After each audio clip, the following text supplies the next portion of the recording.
I still remember the day my mother dropped me off at my grandparents' house with a small suitcase and a promise that it was only temporary. I was 11 years old. 17 years later, that house became the only inheritance my grandfather left me.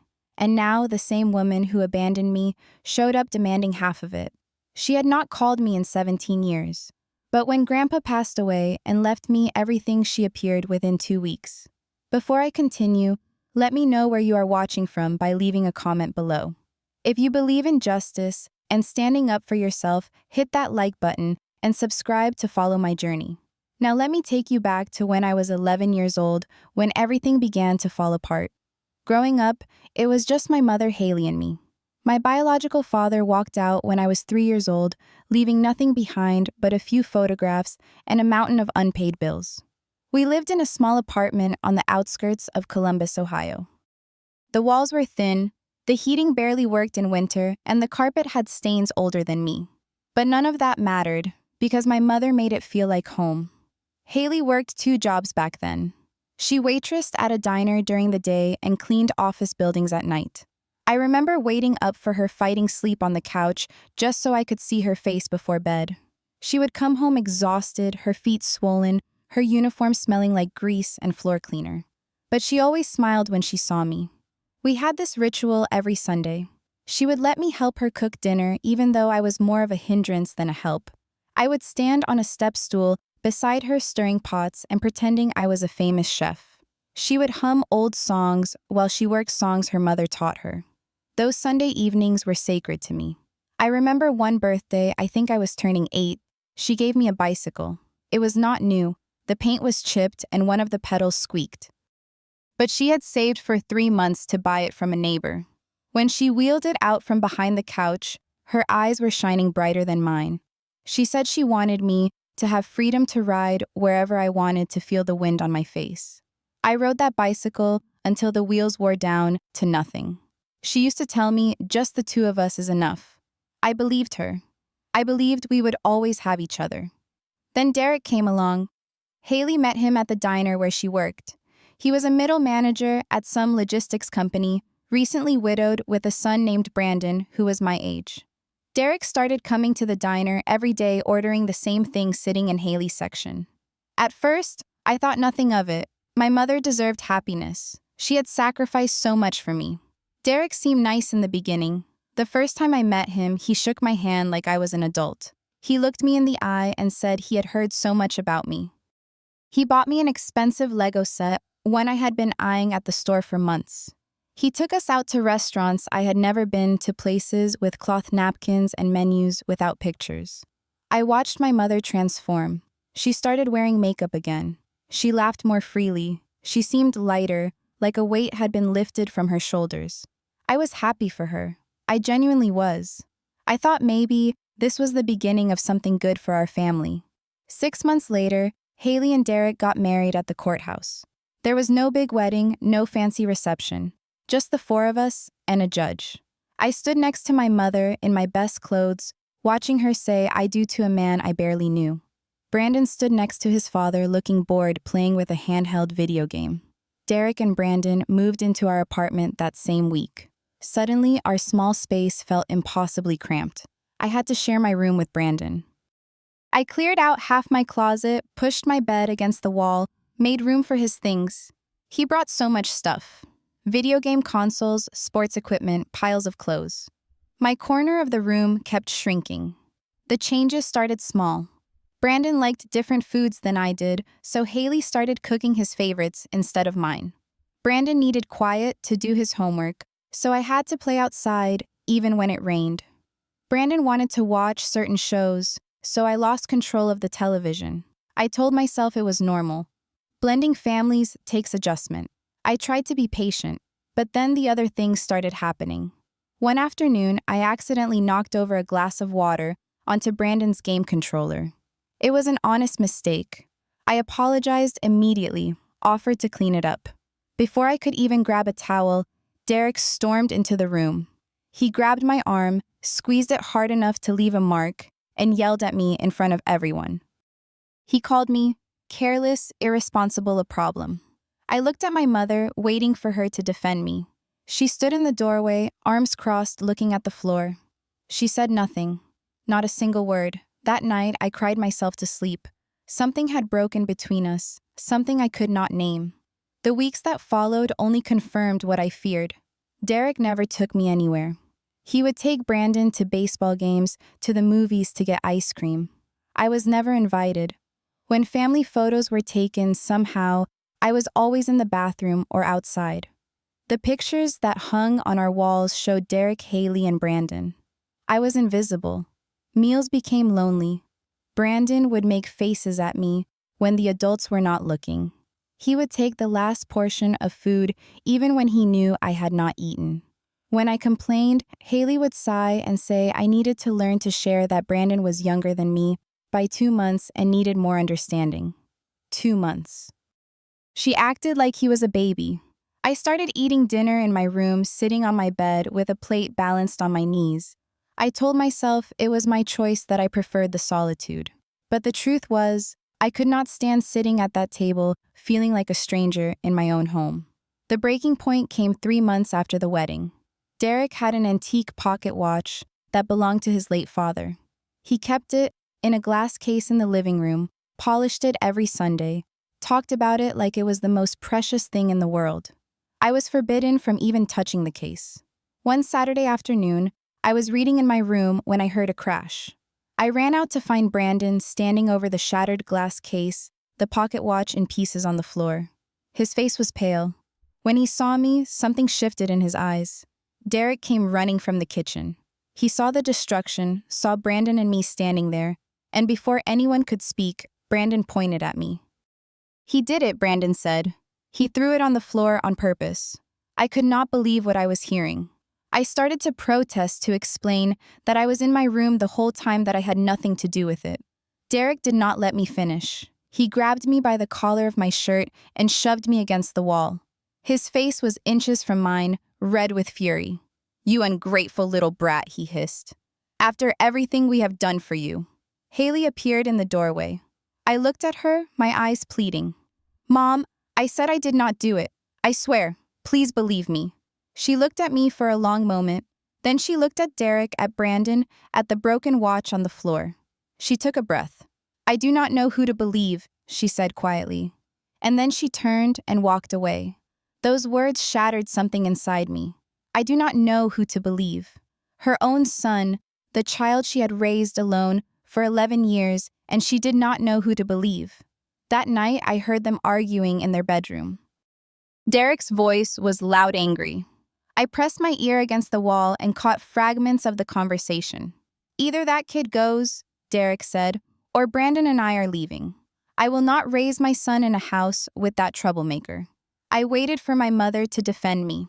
I waited for her to tell Derek that I was her son, that I was not going anywhere, that he could leave if he did not like it. Instead, I heard her crying. And then I heard her say, maybe it would be best for everyone if he stayed with my parents for a while. My heart stopped. I could not breathe. My own mother had just agreed to send me away. The next morning, Haley sat me down at the kitchen table. Derek and Brandon had conveniently gone out for breakfast. She could not look me in the eye. She talked about how her parents had a big house in Indiana, how they had a yard, how I would love it there. She said it was temporary, just until things settled down. I asked her if she still loved me. She paused for too long before saying, "Of course she did." I asked her if she would come visit. She said she would try. I asked her when I could come home. She did not answer. 3 days later, she drove me to Indiana. 4 hours in the car, and she barely spoke 20 words. She played the radio loud, filling the silence between us. I stared out the window, watching my old life disappear behind me. My grandparents were waiting on the porch when we arrived. Grandma Louise, a small woman with silver hair and kind eyes, started crying the moment she saw me.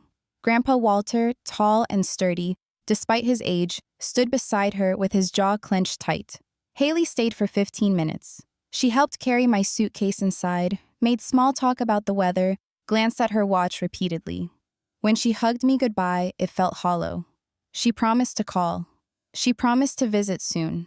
I stood on the porch and watched her car until it vanished around the bend in the road. Grandpa Walter put his hand on my shoulder. "Come inside, son," he said. "This is your home now." I did not know it then, but he meant those words more literally than I could have imagined. The first year, Haley called once a month. Short conversations, always rushed, always distracted. She asked surface-level questions. How was school? Was I eating enough? Did I need anything? I needed my mother, but I never said that. By the second year, the calls came every few months. By the third year, they stopped almost entirely.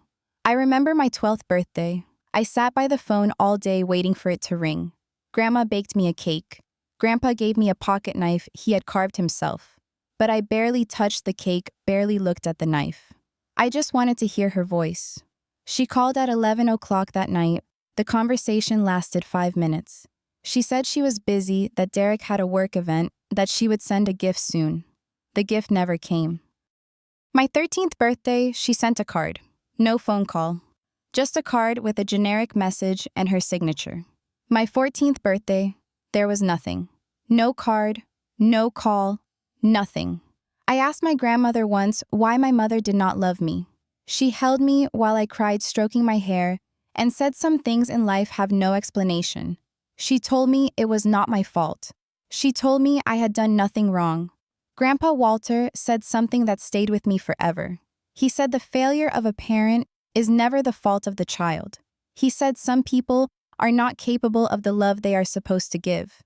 He said I should not waste my life waiting for someone who had already made her choice. So I stopped waiting. I built a new life in Indiana. Grandpa taught me woodworking in his shop behind the house.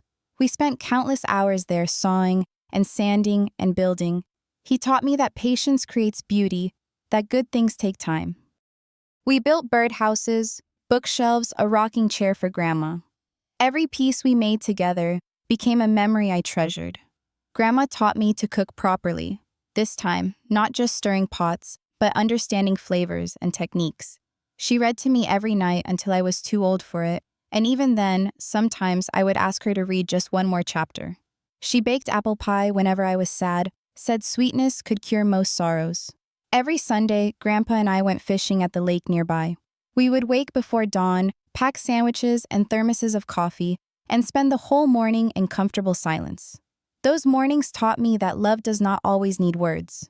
School went well. I made friends, earned good grades, joined the woodworking club and the chess team. Teachers liked me. I kept my head down and worked hard. I told myself I would build a life worth living with or without my mother. I still thought about her sometimes. Late at night, when the house was quiet, I would wonder if she ever thought about me. I would wonder if she regretted her choice. I would wonder if she even remembered my birthday anymore. But I never reached out. The phone worked both ways, and she had made her decision clear. Time passed as it always does. I graduated high school with honors. Grandpa and Grandma sat in the front row, clapping louder than anyone. Haley did not come. I had not expected her to. I enrolled in community college planning to save money before transferring to a university. I wanted to study architecture, to design buildings that would stand for generations to create something permanent in a world that had shown me how quickly things could fall apart. Then Grandma got sick. It started with shortness of breath, moments of dizziness she tried to hide. By the time she agreed to see a doctor, her heart was failing. She passed away 3 weeks after my 22nd birthday, quietly in her sleep, with Grandpa holding her hand. I had never seen Grandpa cry before that night. He sat on the edge of their bed, shoulders shaking, tears streaming down his weathered face. I sat beside him, not knowing what to say. We stayed like that for hours. After the funeral, I made a decision. I put college on hold and moved back home to take care of Grandpa. He needed someone, and I was not going to abandon him the way I had been abandoned. He protested at first, said I should live my life, but I told him this was my life. He was my family. He was all I had left. For 5 years, I was his caretaker. I watched him grow, frailer, watched his steps become slower, watched his memories sometimes flicker like a candle in the wind. But he never lost his spirit. He still told jokes, still tried to teach me new woodworking techniques, still insisted on walking to the mailbox every morning. He made me promise him something near the end. We were sitting on the porch, watching the sunset paint the sky, orange and pink, and he grabbed my hand with surprising strength. "This house is yours," he said. "I have made sure of it. Do not let anyone take it from you." I promised him. I did not fully understand why he was so insistent, but I promised. He passed away 2 months later, peacefully, like Grandma, as if he was simply going to meet her somewhere beyond the sunset. I buried him next to her beneath the old oak tree at the edge of the cemetery. I stood at their graves for a long time, thanking them for everything they had given me. A home, a family, a second chance at childhood. 2 weeks after the funeral, I received a letter that changed everything. It was from a lawyer addressed to me regarding the estate of Walter and Louise Henderson. My hands trembled as I opened it. Inside was not information about my grandparents' estate. It was a formal notice that Haley Marie Thompson, daughter of the deceased, was contesting the will and demanding 50% of all assets, including the house. 17 years of silence. Not a single visit, not a single birthday card after I turned 13. And now, within 2 weeks of her father's death, she was trying to take my home. I read the letter 3 times, certain I was misunderstanding something. But the words were clear. Haley claimed the will was invalid. She claimed I had manipulated my grandfather while he was elderly and vulnerable. She claimed she deserved her rightful inheritance as his biological child. I sat down heavily on the porch steps, the letter crumpling in my fist. The audacity of it was breathtaking. The cruelty of it was almost impressive. I hired a lawyer the next day. His name was Mr. Patterson, a calm and methodical man who had handled my grandparents' affairs for years. He reviewed the will, confirmed it was airtight, and began building our defense. But Haley did not stop with letters. A week later, she showed up at the house. I was in the garage working on one of Grandpa's unfinished projects when I heard a car pull into the driveway. I stepped outside to find a sleek sedan parked crookedly on the gravel. 2 people emerged. Haley looked older than I remembered. Her hair was dyed an unnatural shade of blonde, her face heavily made up, her fingers covered in rings. She wore expensive clothes that seemed out of place against the backdrop of the humble farmhouse. Derek was beside her, heavier, now his hairline receding, his expression as smug as ever. "Marcus," Haley said, walking toward me with her arms outstretched. She tried to hug me. I stepped back. She faltered, then recovered with a strained smile. "My son," she said. "I have missed you so much." I stared at her. Something cold settled in my chest. "You missed me?" I repeated flatly. 17 years without a single visit. Not one birthday call after I turned 14. "And you missed me." Her smile flickered. "We are family, Marcus. Families go through hard times." Derek stepped forward, his voice impatient. "Look, we did not come here to rehash ancient history. We came to discuss the house." "There is nothing to discuss," I said. "Actually, there is." Haley crossed her arms. "This was my parents' house. I am their only living child. That property should be mine." I almost laughed. "Grandpa left it to me." "It is in the will." "We both know you took advantage of an old man," Derek sneered. "You wormed your way into his good graces, isolated him from his real family." "Real family." The words hit like a slap. "I took care of him," I said, my voice rising. "I was here when Grandma died. I was here every single day for 5 years." "Where were you?" Haley had the decency to look away. Derek, however, was undeterred. "Sell the house," he said. "Give Haley her half. Keep the rest. Walk away clean. Get off my property," I said. "Now." They left, but not before Derek threw one more threat over his shoulder. "See you in court." Mr. Patterson dug deeper into their situation, and what he found was illuminating. Derek had bankrupted himself through a series of failed business ventures and bad investments. Brandon, the golden child, had developed a gambling addiction in college and dropped out with massive debts. They had lost their house to foreclosure 6 months ago. They were desperate, and my inheritance was their last hope. The court date came faster than I expected. I sat in the courtroom watching Haley on the witness stand, listening to her lawyers paint me as a manipulative opportunist who had preyed on an elderly man. Then it was our turn. Mr. Patterson was methodical and devastating. He presented phone records showing Haley's complete absence from my life. He called neighbors who testified that Haley had never visited in 17 years. He introduced my school records, my employment history, documentation of every sacrifice I had made to care for my grandparents. And then he read a letter. It was a letter Grandpa Walter had written to be opened after his death. His handwriting was shaky, but his words were clear. To whom it may concern. My grandson Marcus came to live with my wife and me when he was 11 years old. His mother, my daughter Haley, chose to abandon him to start a new life with her new husband and stepson. For 17 years, Haley showed no interest in her son or in us. She did not call, she did not visit, she did not send birthday cards or Christmas gifts. She was a stranger to this family. Marcus, on the other hand, was a blessing. He cared for my wife until her final breath. He cared for me when I could no longer care for myself. He loved us when his own mother could not be bothered to remember we existed. Everything I have belongs to him. He earned it through love and loyalty. Haley has no claim to anything I leave behind. She forfeited that right years ago when she chose to forget she ever had a son. The courtroom was silent when Mr. Patterson finished reading. Haley was crying, but I felt nothing. No sympathy, no satisfaction, just emptiness. The judge ruled in my favor. The will was valid. The house was mine. Case dismissed. Outside the courthouse, Haley caught up with me. Her makeup was smeared, her composure gone. "Marcus, please," she begged. "I made mistakes. I know that now. Can we start over? Can you give me another chance?" I looked at her for a long moment. I saw the woman who had sung to me in the kitchen.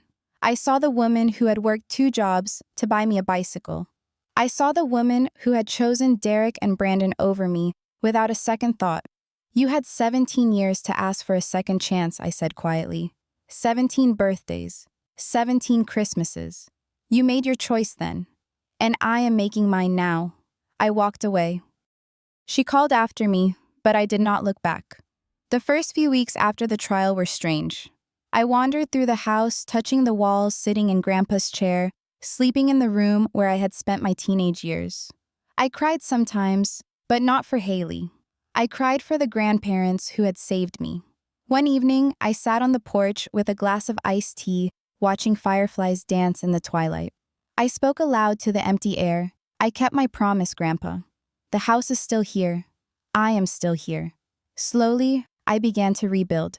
I enrolled in an online architecture program, studying at night after work. I painted the house the soft cream color Grandma had always wanted, but never gotten around to. I maintained Grandpa's workshop, finishing the projects he had left behind. I started volunteering at a local center for children in foster care. I met kids who reminded me of myself at 11, kids who had been abandoned by the people who should have protected them. I could not fix their lives, but I could listen. I could be present. I could show them that someone cared. It took time, but the anger faded. I stopped hating Haley. Hatred takes too much energy, and I had wasted enough of my life on her already. I chose instead to focus on what I had, not what I had lost. I learned that family is not about blood. It is about who shows up. It is about who stays when things get hard. My grandparents showed up for me when my own mother would not. That made them more my parents than Haley ever was. I never contacted her again. She sent a few letters, that first-year letters I never opened. Eventually, she stopped writing. I do not know where she is now, and I do not need to know. Some chapters are meant to stay closed. Now I stand on this porch, most evenings, looking out at the land my grandparents loved. The garden Grandpa planted still blooms every spring. The rocking chair I built with him still creaks in the same familiar way. This house holds their memory, and I am its guardian now. Sometimes I think about the future, about maybe having a family of my own one day. If that happens, I know one thing for certain. I will never abandon my children. I will never make them feel invisible in their own home. I will never choose anyone over them.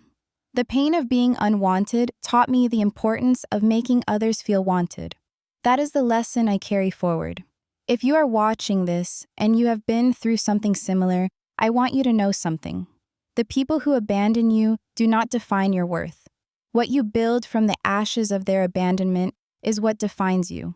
You are not broken because someone failed to love you properly. You are strong because you survived it. So let me ask you this.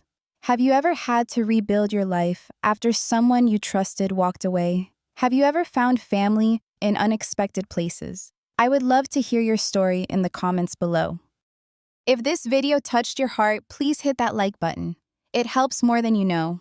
And if you want to hear more stories about resilience and finding your way through the dark, subscribe and turn on notifications so you never miss an upload. Share this video with someone who needs to hear that they are not alone. Sometimes a story is exactly what someone needs to take the next step forward. Thank you for being here. Thank you for listening.